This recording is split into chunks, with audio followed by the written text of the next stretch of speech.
What's going on, guys? Welcome back to Pure Evil MMA. I'm your host, as always, Evil Eddie from MyMMAnews.com, and today we have a very special guest joining us here today, Trisha Cicero. What's going on, Trisha? How you doing? Not much. I'm doing great. Great to talk to you again. How are you doing? I'm doing really good. I'm really excited for the rest of this year, and just to catch everybody up, me and you bumped into one another recently at the Cage Titans fight out in Plymouth, Rhode Island, and that was a far trip for me. It was like a 3.5 hour ride. You're coming all the way up from Florida. You know, how was the trip up here, and did you enjoy the scenery? Because that place goes crazy. It was great. It was a really great experience. I have nothing but great things to say about Cage Titans. Everybody was a great, pleasure to work with. The views were great. I mean, people were nice. So yeah, it was good. It was a long trip, but it was very nice. Still a good trip. You actually fought O'Hearn, who I was literally blown away by her performance there. Did anything surprise you about her performance? This was a really good debut for her against a really tough opponent in yourself. Like, I'm not gonna lie, I was siding with you. I was like, this is a great fight for Trish, and then she goes in there, and I was really shocked at her performance against somebody like you. What did you think of her performance? Yeah. I had watched her videos, but I knew that she hadn't fought maybe in almost 2 years, maybe a little less than that. And it looked like she really put everything together, like the little things she had done right in each of her amateur fights leading up to this pro debut. It seemed like she put everything together because, that was the surprising part. I knew that she had all of those elements. I knew she was going to be aggressive. I knew she had good jiu-jitsu. I knew that she had aggressive striking. But I thought I could catch some holes in between, and she just, she's a hard hitter. She's aggressive, and she's a tough girl. She's young. She's going to go far for sure. This is my favorite part about MMA, and these are my favorite interviews because this is such a crazy sport. You get so wrapped up with like your emotions, and like you've been doing this your entire life, Trisha. Like since you're a little girl, like you've seen what the sport has and like the dark sides of it, the good sides of it. And throughout the entire journey, there come situations like you're in right now. And I get so interested in how you maintain that mental strong, like you were undefeated as an amateur, and which gets me to the next topic here. You're going to be fighting a girl that you've already beaten in your amateur run. So, how are you motivated for this fight? This is a really amazing opportunity for me because, like you said, I did have a very smooth amateur start, undefeated, got to fight for a belt, defend the belt. And then once my pro career started, it's been a little rocky the last couple of years between not being able to get as many fights as I wanted, fights falling through, losing fights. So, now having a record of 1-3, it's not easy to find a fight, and it's also not going to be easy for me to find a fight that's good for me at this point. I definitely realized that. So, this opportunity to fight somebody that I'm familiar with, we had a very great fight the first time around, but I did come out decisively, won by armbar. So it's not like it was some split decision or some weird thing like that. Like I've already won, but I know there's holes from my last fight. So I'm very excited having the confidence that I can beat Angie, that I have beat Angie, and knowing the little mistakes that I've made in the past between my pro fights and with her that I can, have plenty of time to fix now. So very, very happy about this. And for people out there, you're going to be fighting around Christmas time, December 15th, against Angela Jennings. So that's really exciting that you have a pretty good amount of time to get ready, and you're training with some of the best teammates, obviously in the game that everybody's very familiar with. I mean, I saw freaking Trouble. I saw Trouble following you around. Valerie Letourneau was with you. She flew up here. What did you guys discuss on the plane ride home, and what are you guys discussing right now with moving forward? Because she's obviously been through. She's a veteran in her own right. She's a huge mentor to me. Not only she's my friend, she's my training partner. She's like my big sister in the MMA world, and she really opened my eyes up. It was very discouraging. I'm not going to lie. After my last fight, it was one of those moments that I know every fighter goes through where you're like, do I keep going or do I not? And she really encouraged me. And Val has gone through, obviously losing a title fight in the UFC, and then going from that and kind of losing a couple more tough fights that maybe she should have won, and then switching over to Bellator, and now she's fighting for the title in Hawaii. So on the same day, actually. So she's been through that roller coaster throughout her career as well. She had a tough start in the beginning of her pro career too. So having that perspective, it's very encouraging. Not just her, but my other teammates. MMA, it's it's a roller coaster. So it's easy to stay motivated when you're winning, but when you lose or you lose a tough fight that you thought you should have won, it can be tough for sure. But having somebody like Val and my other teammates, it's helpful a lot. And it's like that for people everywhere, whether you're at school and you're so young that you really don't understand. And like you see a lot of kids drop out of school, like it gets really hard. The only thing you can do is if this is what makes you happy, you wake up every day motivated. There's nothing better in life than that. Like if it makes you feel alive and it's it's in the long run, it's a sport. People either lose or win. And I think what a great little part that you brought up right there about going to Hawaii. What did you know about this? Because this is huge news. I mean, Bellator's beating out, the UFC going down to Hawaii. This is gonna be huge. So when did you first hear about it? How long was this in the works for? Is this something that she's had her eye set on, or like what do you know if you can say anything? Well, I mean, I just found out about it when everybody else did, when Yeah. Bellator announced it. But the only thing I can say is that when I was with her for her last fight, and we were in Temecula. And after the fight, I mean, they had them face off right there. I mean, they were interviewing both the girls, and right away Scott Coker was talking to her, and basically, they brought up the idea, and almost like he was joking about it, like, yeah, maybe we'll have the title fight in Hawaii. But in the back of his head, I think he was serious about it too, like trying to figure out how to make it work. So I really enjoyed being at Bellator. I think in the future, I would love to fight for Bellator. I really enjoyed meeting Scott Coker. Everybody there was really awesome. So, I mean, I could see right away their wheels were turning of like, okay, how do we make this happen in Hawaii? Because let me tell you, in California, she had a huge, huge crowd. Like, I can't imagine what it's going to be in Hawaii. Obviously, Val's going into enemy territory, but I mean, the energy in that place, in that small little venue, it was insane, insane. All like Hawaii pride. So it was very cool. That's really exciting. There's not many people that have been talking about it. I mean, this is huge for women's MMA to have them literally go there for her down in Hawaii. Like that's huge news. Like and other girls that's doing it. So, what have you been working on recently outside of MMA? I know that you got your little business that you're doing. I saw you working some new designs and stuff like that for T-shirts. So, how's that business life going on for you? How have you been It's handling going that? great. Yeah, I'm really, really fortunate that, through my years of martial arts and training people and teaching, that I've kind of set up my life to where I'm fortunate enough where, especially since I'm not making money off of fighting yet, that I can make money and still train very hard twice a day, and still train clients in between and still work on different business projects. So that's been really good. I'm going to start doing some online training, which is going to further help me have more time to rest and recover, because there's only so many hours in the day that you can run around training clients and teaching classes, and it takes energy out of me as well. So I want to still be able to earn an income and increase my value and keep helping others. And if I have a platform that's accessible to everybody, it's going to be a lot easier. So that's what we're working on next. I mean, I forgot that you're down in Florida. The hurricanes coming. How are you handling all that? I mean, it's hurricane season, so that's kind of like I've been down here for 15 years now or something. I have 14 years. So you get kind of used to it. Like you kind of ignore it. Like, oh, okay. They say it hurt. So, I mean, nobody's really like, I didn't even know that the hurricane was supposed to be coming to our area. I don't know. I'm in South Florida, like in the Boca Raton Oh yeah, area. yeah. So I don't think anything like threatening is coming in the near like next week or so to us, but I could be wrong. I don't know. I don't pay attention too much until you start seeing the gas lines get long. So yeah, it's crazy.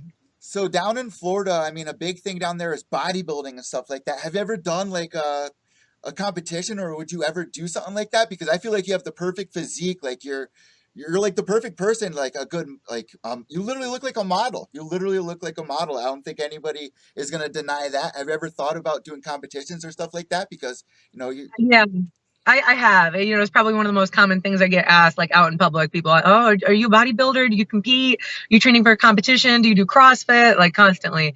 Um, I don't know if I could ever, maybe things will change, who knows, but I can't picture myself, walking out in the heels and doing the poses and stuff.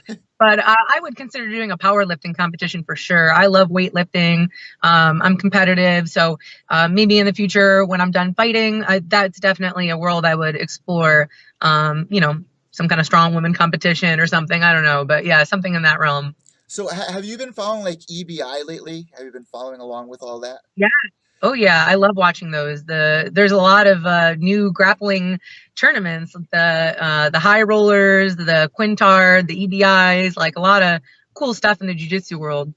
So I was thinking, since we're talking about Hawaii, me and my co-host James McSweeney were thinking that maybe BJ Penn should enroll in something like that over coming back to the octagon and face. Would you be excited to see somebody like BJ Penn do an EBI over fighting the UFC again?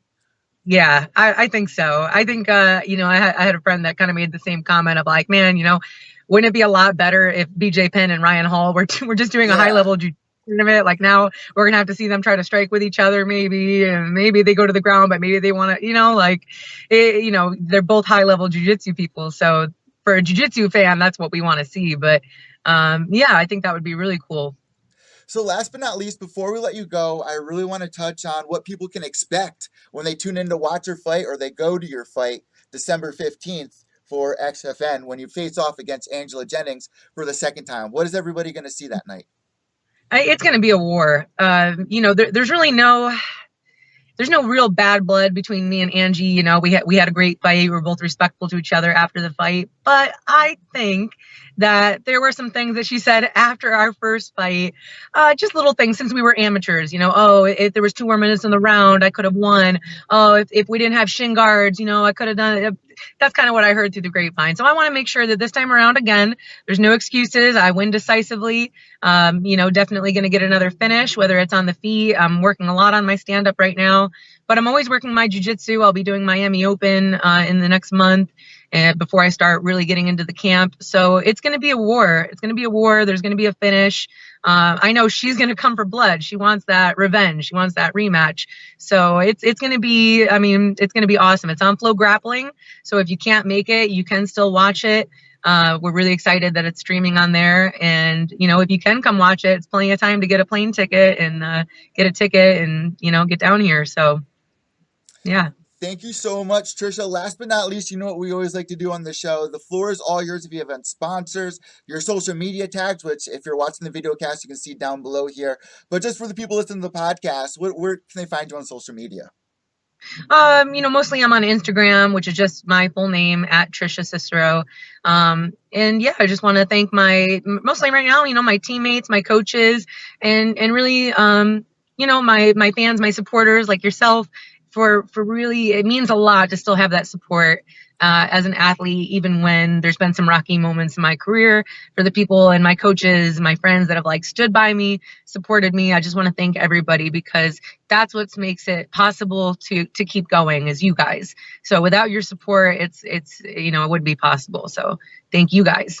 And we're looking forward to it. These are the most exciting times in somebody's career. So we're looking forward to see you get back on the train here and prove to the world that you're UFC material because we know that you are. This has been in your bloodline. It's in your DNA. So it's only a matter of time. You know how the sport is. And I want to thank you so much for joining us here today.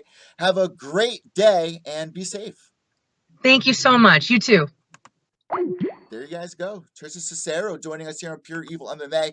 I want to thank everybody for tuning in live because I know that the UFC fights are going on right now on UFC Fight Pass. Kind of caught by surprise. It started about 20 minutes ago on UFC Fight Pass. If you guys want to go check that out, I just feel, let me say one thing about this before I sign off here.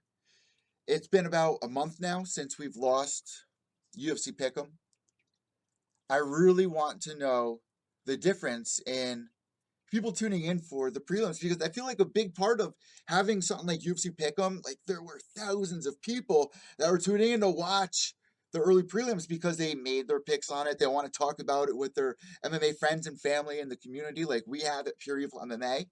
Now that's gone, so like the motivation to want to see some of the early fights or to watch it on UFC Fight Pass. I'm not saying it's all riding on that, but for a good majority of people that I know and that I can attest to, seeing it personally, people just not as motivated to want to watch the prelims or even as motivated to watch the fights because they don't have that attachment anymore to it that UFC Pick'em brought. And who knows what's going to happen? Maybe they'll have it added on the ESPN.com app or the ESPN Plus. But right now, I really believe that it's, even if it's just a couple of percent difference, the difference that it makes. And let's say, like, another plus side for UFC Pick'em was a lot of the guys on there for the prelims or Fight Pass prelims or even the main card that you weren't that familiar with. But you pick somebody, they win the fight, and then you see them a couple of months later, a couple of weeks later, they're back on the card. You're going to side with that guy again, and you're going to, something's going to connect or you're going to get an interest for that guy because, you have it on UFC Pick'em. It's bringing you that interaction, so to say.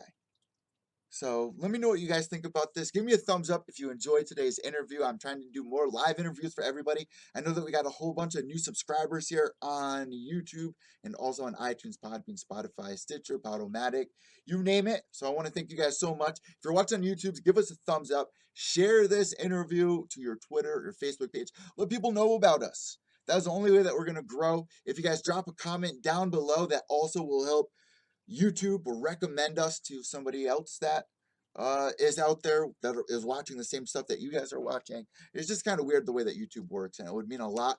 Also, guys, a reminder, we're doing a giveaway on iTunes. All you got to do is leave a review, take a screenshot of that review, and send it to me on Twitter or Instagram at @PureEvilMMA_ or on Twitter at evil_echo. That's EVIL_ECCO. We just released episode 150 of Pure Evil MMA, so big celebration for that. Thank you to all of our day one people. Thank you to all of our new listeners. We also have some new merch dropping because it's almost my favorite month of the year. That's right, Halloween is just a couple of weeks away, and I have something very special for everybody. A little hint. Some ghost stories inside the MMA community, whether it's fighters, whether it's media members, even fans, like even supporters of Pure Evil MMA. If you guys have a ghost story, let me know about it. Even if you just want to type it up or pre-record it and send it to me in an email or something like that, I want you to come on here and share your story with the entire community. That is what I'm looking forward to for October. I always look forward to the ghost stories, American Horror Story, which I'll admit I have not watched yet. New season of American Horror Story. I'm kind of ashamed to admit, but I will catch up on it. Last but not least, guys, I'm Evil Eddie from Pure Evil MMA, MyMMAnews.com. I want to thank Trisha Cicero so much for joining us here today from Coconut Creek, Florida. I'm American top team trainer alongside Valerie Letourneau and some of the bigger names out there, like Amanda Nunes, Joanna Young-Jacek, you name it. It's going down at ATT. Guys, I'm Evil Eddie from Pure Evil MMA, MyMMAnews.com. Remember, without evil, there's no purity. Behave yourselves. Oh, I'm going to be going on Twitter right now. I'm going to be keeping up with obviously the UFC fights. But tonight, guys, I am going to Foxwoods Resort Casino to cover a line fight, and you guys can watch it live on FlowCombat.com. If you aren't subscribed to FlowCombat.com, you're missing out on a lot of great performances, a lot of great fights, even grappling, stuff like that. They have it all. FlowCombat.com. Get your subscription today. They're not paying me, trust me, they're not paying me. But Lion Fight has so much to offer, so many great young up-and-coming fighters. You've heard them here on Pure Evil MMA. Steve Walker is going to be going up against Christoph tonight. Zeal. Christoph versus Steve Walker. And I've always said it, Steve Walker reminds me of a young up-and-coming Anderson Silva. He's going to be defending his title tonight, and this is going to be the toughest matchup of his entire career, guys. I cannot wait to see what unravels tonight. We also got Yayo from Team Yayo represent. We actually did a fight party with Team Yayo. He had me come all the way out to Rhode Island to host at Fuego, a Latin nightclub. We did the podcast in the VIP room. There were people literally surrounding us, had their phones out taking pictures while we're doing the. It was one of the coolest moments of my life. Definitely awesome. So shout out to Yayo, represent. Man, good times, good times. We need to get more of that going. Shout out to Flago. That was such a ballin' night. That was something else, and I really have my fingers crossed. We even tried freaking Vegemite. One of our supporters here, shout out to Big Haas, sent us a bottle of Vegemite from down under in Australia. Me, Yayo, and Yayo's beauty stylist tried it. Well, she actually pretended to try it and then admitted that she really didn't, which is smart of her. I literally almost vomited. Now, the video is a little hard for you guys to hear, but I did upload that clip on my Instagram page, and you guys will laugh your ass off if you want to go check that out on Instagram at @PureEvilMMA_. Guys, I'm checking out. Get ready for the post show tonight for Lion Fight and also the updates. Guys, I'm Valerie from Pure Evil MMA, MyMMAnews.com. Remember, without evil, there's no purity. Behave yourselves.